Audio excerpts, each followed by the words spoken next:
Hey everybody, it's Shaman Sister Sin, and you're listening to the Meditations and More podcast brought to you by littleshaman.org. That's me, the Little Shaman. Today I wanted to talk to you about something I actually get asked about all the time, and that is some red flags you can look for if you're worried that someone you love is involved in a narcissistic relationship.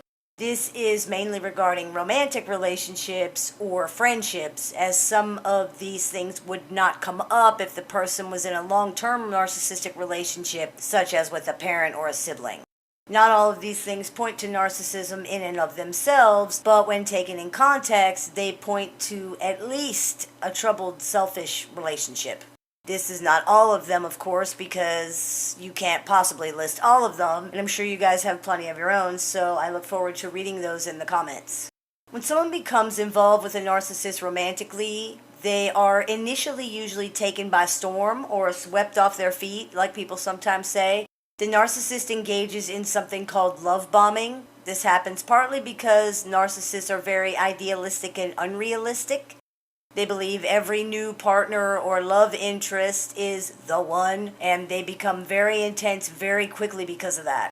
It also happens because they are jealous, possessive, and they treat people like objects, so they move quickly to secure their new soulmate and bond this person to them before something can happen to ruin it or somebody else can take it away. This showering of very intense affection is often really disorienting and confusing for people. They may even believe they love the narcissist even when they barely know them. The narcissist strives to come across to their new partner as perfect in every way at first with no flaws at all, and they see their supposed new soulmate the same way. These are chameleons, and since they have no identity, they simply reflect a person's own nature and personality back to them, making the person believe they have found the perfect match. So you would want to beware of a friend or family member who says things like, he's perfect, or she already told me she loves me, or we're soulmates, and things like that when they have not known this person very long. No one is perfect, and no one can love someone before they even know them. Beware if your loved one has a new partner that doesn't want to talk about their past, a partner that has been totally cut off by their family, or who claims to have always been a victim of other people. If your loved one's new partner says things like, all my other partners have been this or that, or claims not to know why their previous relationships ended, that should raise red flags too. Anything that seems too perfect probably is. There's no such thing as a person with no flaws. After the perfect phase wears off, cracks start showing in the narcissist facade. It usually doesn't take that long either. When this happens, the narcissist begins showing who they really are. They have realized that their new supposedly perfect soulmate is just another regular person with flaws, and they become very disappointed and angry about that. This usually leaves people very confused and unable to understand what went wrong or why it went wrong so fast for what seems like no reason. They may report that their new partner is cold, or ignores them, or seems angry with them for no reason. They may report that they don't understand what the problem is, or that things just seem different somehow. They might say their new partner is suddenly sarcastic, rude, or insulting, or that their new partner seems to have a really bad or flawed memory. They may mention that their new partner seems really jealous or that they seem to have a bad temper. They may mention that their partner seems to have two different personalities. That's a big red flag. We often hear people make a Jekyll and Hyde comparison. The longer the relationship goes on, the worse these problems will become and the farther the facade is going to fall. Pay particular attention if someone says things like, there's another side to this person, or no one has ever said such terrible things to me, or I've never seen anyone act like that before. People's first encounter with a narcissist can be very unsettling and even shocking. So when someone says things like that, pay attention. Narcissists work to erode someone's self-confidence, and the reason why they do that is so that they can force that person to carry all of their emotional baggage and bad behaviors like some type of emotional pack mule. Partners of narcissists may begin to doubt themselves, they may seem unsure, they may become insecure when they were not that type of person before, they may increasingly seek validation from other people where they never did that kind of thing. They may ask things like, do you think I'm mean? Do you think I'm stupid? Do you think I try to cause problems? They might become totally wrapped up in pleasing this other person and seem afraid to do things that might displease or upset their new partner. They might spend an excessive amount of time worrying about their new partner's feelings, problems, and opinions. They might become anxious or nervous, or they might seem to worry overly much about offending people or saying the wrong thing. These are all signs that your loved one's confidence is being undermined. People in relationships with narcissists report that they do not feel heard, that they do not feel cared about, and that their needs, opinions, and feelings are ignored, dismissed, and even mocked. If your loved one is telling you that they have no voice, that their needs don't seem to matter, or that they're being told they're a bad person just for having needs and normal emotions, and just for having normal expectations, or for doing normal things, you should probably be concerned about that. Narcissists like to make reasonable things sound unreasonable because to them, the idea that they should show any amount of respect, consideration, or understanding to another person is unreasonable. It's threatening and it's insulting. The idea that they would be required to show empathy for other people is scary to them because it's foreign and it's impossible. Any request to consider other people at all is perceived as a direct threat to the narcissist's own needs.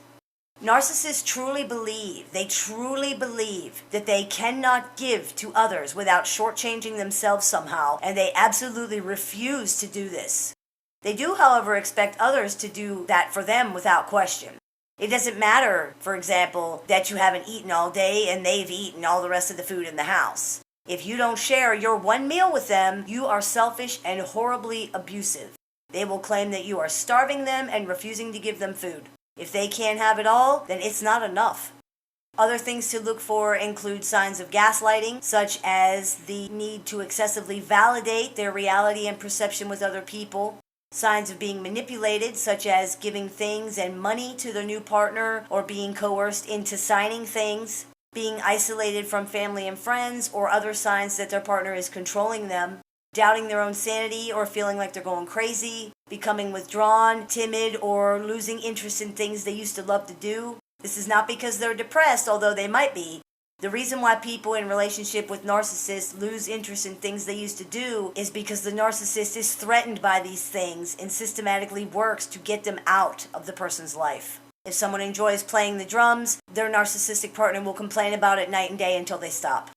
Another red flag is something we can call parroting. This is when your loved one repeats their partner's opinions or feelings in place of their own.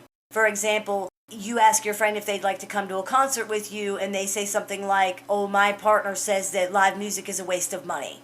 Not only does that not answer the question, it isn't even their feelings. It's not even their opinion. This behavior is the result of the narcissist forcing their feelings and opinions onto the other person. You should also be aware of the reverse effect of this, which is when the narcissist is the one who parrots the other person.